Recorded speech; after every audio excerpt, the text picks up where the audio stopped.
Do you have a moment to stick around? If not, that's fine. Go on, continue scrolling. If you want to come back to this, save the video or send it to yourself.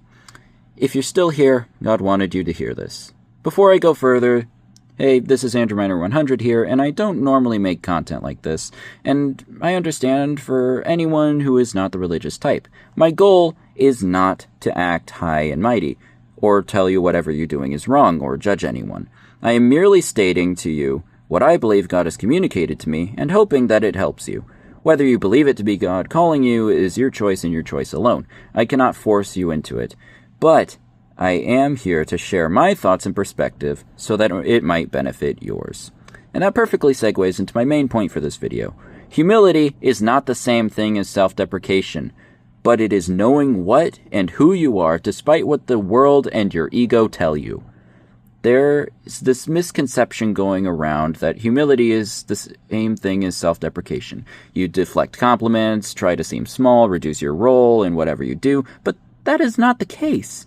That is self-deprecation. That is belittling yourself. That is reducing your worth from what you actually are and, in my belief, what God intended you to be.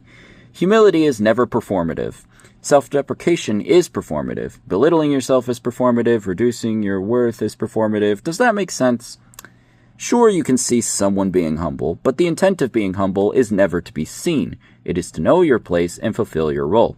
Now, some of you might be asking, doesn't John the Baptist say something along the lines of, I must decrease so he may increase? Yes, he does. In John chapter 3, verses 28 to 30. This is the New Living Translation for those who wanted to know.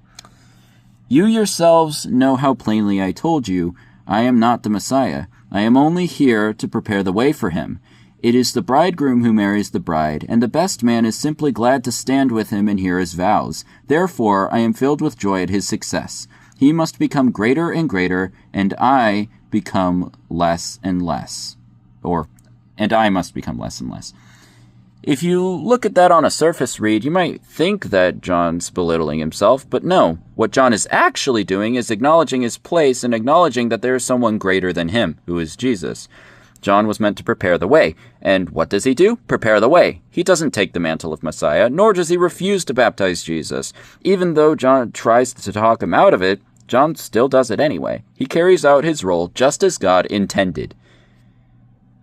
And that is how all of us should act. So the next time you see someone who claims to be humble, or others say is humble, really look at what their actions are telling you. Are they performing for others or being genuine?